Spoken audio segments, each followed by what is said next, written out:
Before the battle would begin, 3 champions from each army would fight each other. Prophet Muhammad, peace be upon him, sent Ali, Hamza, and Ubaidah ibn Haris. May Allah be pleased with them all.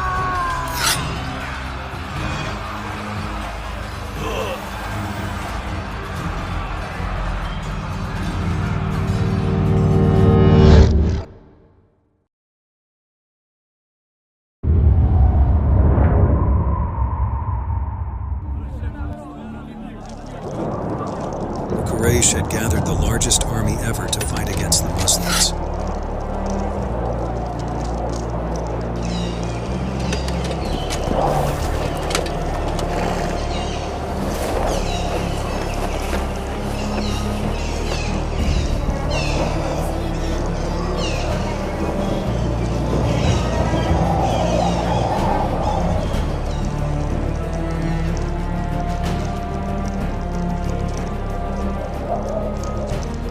Prophet Muhammad, peace be upon him, pleaded to Allah to send help to give them a victory, to defeat the army that had persecuted them and now was here to kill them. He prayed so desperately that Abu Bakr, may Allah be pleased with him, comforted him and told him, Allah will give you what He has promised. And in that moment, Allah told him that help had come. He was so grateful and happy, and he knew that Allah wouldn't abandon them. The Muslim army, with minimal weapons but a faith larger than anyone's, got ready for battle.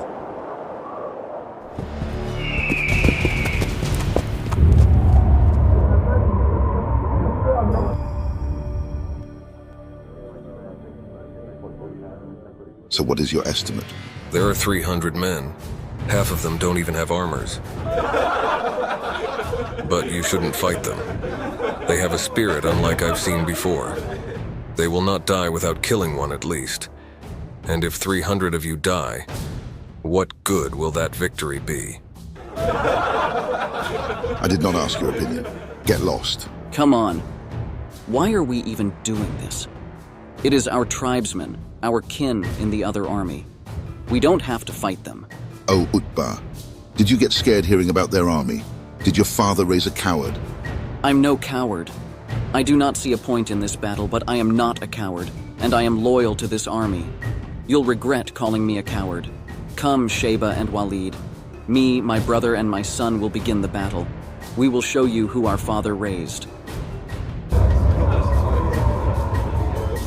O Muhammad, send us adversaries worthy of us.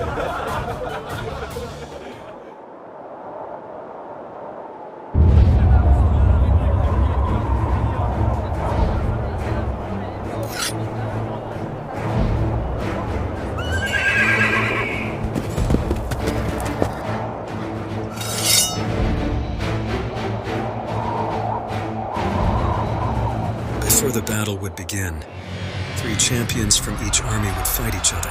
Prophet Muhammad, peace be upon him, sent Ali, Hamza, and Ubaidah ibn Haris. May Allah be pleased with them all.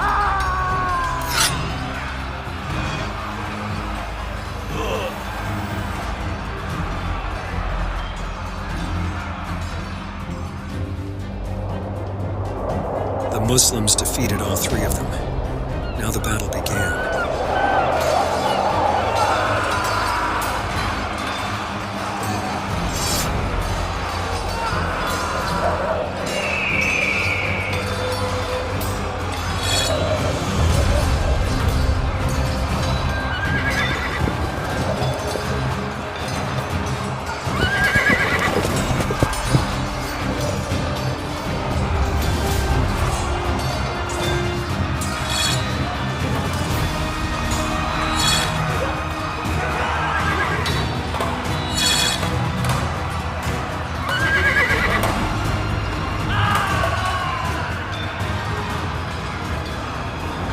Allah promised help, and He sent help through 1,000 angels to reinforce the attempts of Muslims.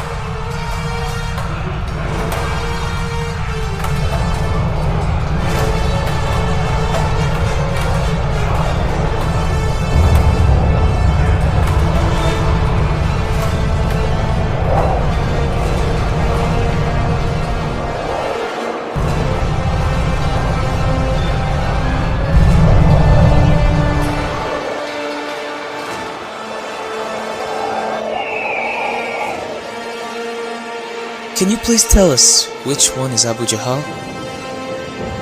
Why do you kids want to know? We've taken an oath to kill him. Look there. That is the man you are looking for.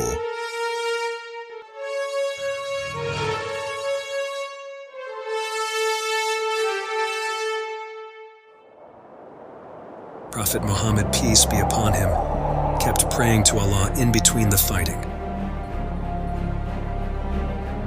Umayyah, the man who owned Bilal, may Allah be pleased with him, when he was a slave tried to get some protection or flee the battlefield. But Allah had decided that it was time for him to be held accountable. It was Bilal himself, may Allah be pleased with him, who saw him and eventually killed him. Abu Jahal, the leader of the Quraysh, surrounded by his strongest soldiers, was commanding the army from a distance. He thought he was safe, but two eager boys had their eyes just on him.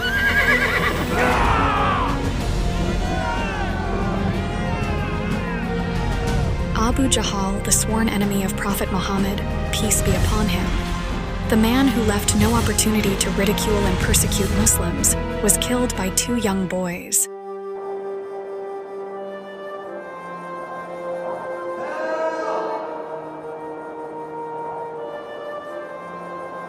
We captured him, O Prophet of Allah. Uqba Abu Mu'ayt, another of the Prophet, peace be upon him's enemy, who was amongst the worst of them all, was captured. He was executed. This victory was the most evident proof of a divine power.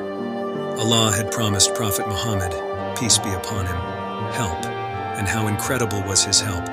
Angels fought alongside the Muslims who had impeccable faith.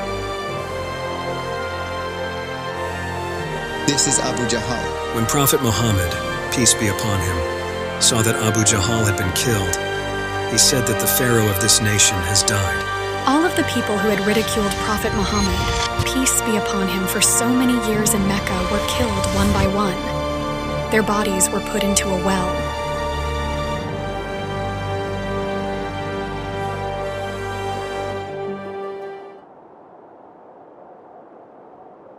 The people of Medina couldn't believe that the Muslims had been victorious.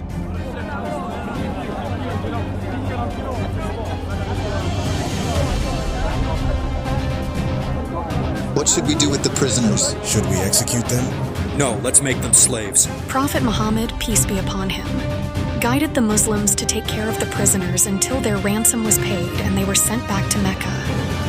He said to shelter them and feed them as they would feed their own. He developed a community filled with mercy, even to their enemies.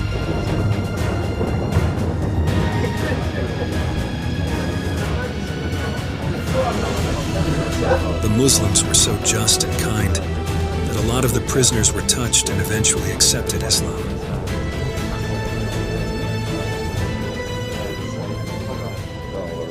Allah had blessed the Muslims with a victory, the first of many more to come. A Muslim world was beginning to take shape, a world based on justice and equality, a world where their faith could be practiced without any fears of persecution.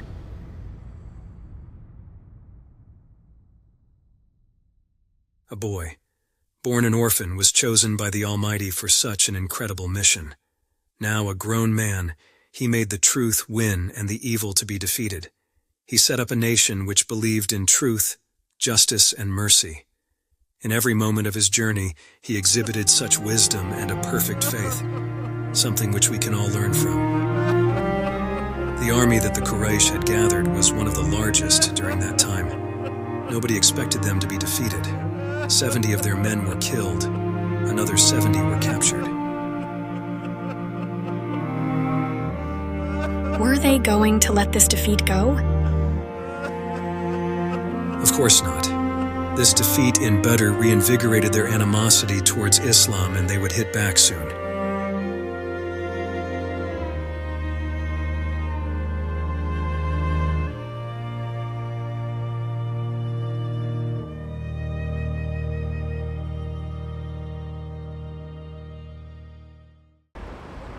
Allah